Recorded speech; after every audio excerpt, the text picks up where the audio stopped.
Okay, this day, like, whatever. I don't really remember. I don't really have, like, that much time.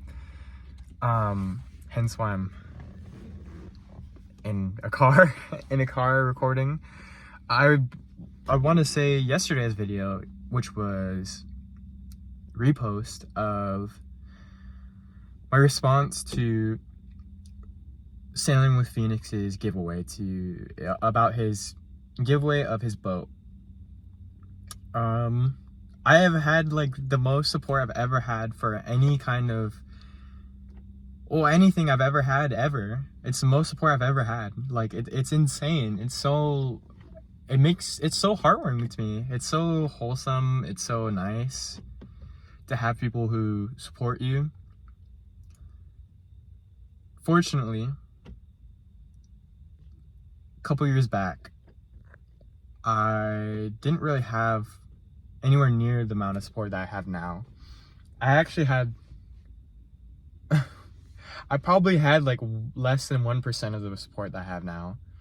And I thought that it was from a lack of people like in my area, people in my school, in my sport, and wherever, that in my specific area I just didn't luck out. That I you know, there's people who are good and there's people who's bad, and unluckily, I got the people who are bad. Or I moved to an area where people are not so good. But interesting is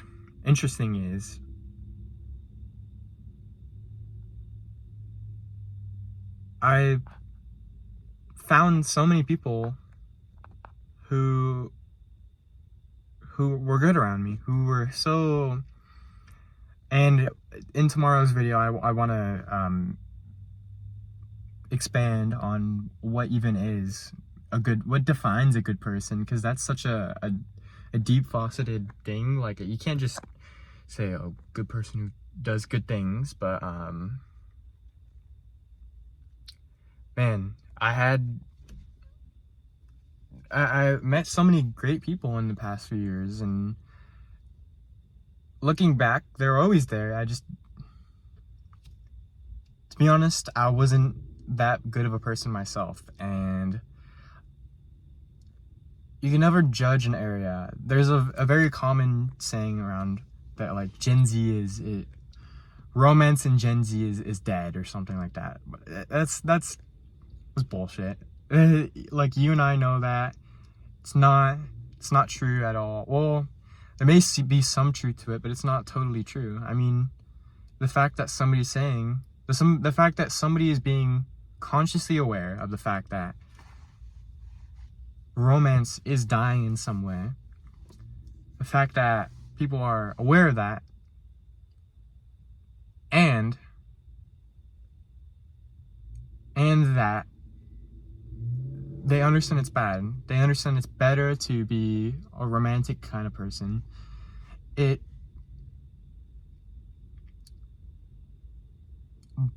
By that logic, the person who's saying that is at least a little bit of good.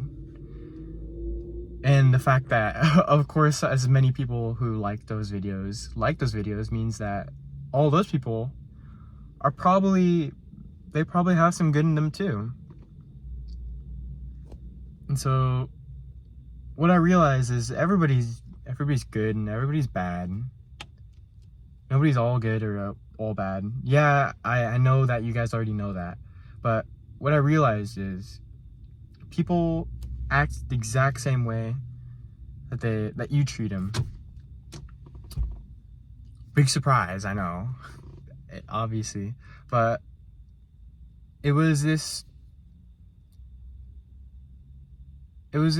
almost like rude awakening. Like, I didn't do things that I was proud of. And I don't mean like productivity wise or anything else like that. I mean, like, I'd make decisions that I wouldn't be proud of. Nothing horrible, but that would teach my own psyche. Like when I would do something that I wasn't proud of, say not taking the trash out when I could have been. You know, I had the thought in my head and I was like, nah, I'm not gonna do that. I'm just using this as an example, by the way. I'm not, like, don't listen to the exact words I'm saying. Listen to rather the message, the whole. And so I'd be regretful a lot, and I'd be teaching my psyche that I'm not a very great person. I'd be teaching myself that I do things when I feel like it, when I feel like just whenever I feel like it. It's not a great way to live. It's not a great way to live, but it teaches your psyche or your subconscious or whatever you want to call it that it inherently you are a person who is lazy, unproductive, does things that they're not exactly proud of. And you know, you could lie your way out of situations. It's a very common thing, especially nowadays, with cheating and ChatGPT and tests, to lie your way through things. Like, you sign every time that you go onto one of those websites that have that proctor tests. You sign some kind of what's it called? You sign some kind of term that says that you're not cheating. Most of the time, of course, but I'm gonna say the vast majority of the time, like every single testing software that I had, it said something along the lines of you're not gonna cheat, you're not gonna get the answers elsewhere that you shouldn't be. And when you accept those terms and you end up not fulfilling them, you're lying to yourself. And the best thing to do is to show your subconscious, to show your psyche that you are a truthful person. Because, of course, your subconscious affects, 95% of what we do is subconscious. One of the biggest things with confidence for me, especially like this thing, I know that I'm way more confident than I ever was because I know that I'm doing the right thing. I will never ever be able to go in front of an audience and say BS that I didn't fully believe. I can never understand that, and I believe that the way that they do understand it is, or the way that they do present, the people who do present like that, like with things that they're not proud of, I think in some way they teach themselves to make them believe in some way that what they're doing is good, which of course, as you know, isn't always the case, with especially like not wartime, but like military producers. Like, I don't want to throw shade at any specific company, but you know what I'm talking about. So what was a really big influence for me in my confidence, what was a big improvement, was doing things every single day, because your psyche and your subconscious sees everything you do. You can't lie to it. You can't ever lie to it. It just knows what you do every day. It's a part of you. And so you have to be truthfully, really, really the person that you want to be.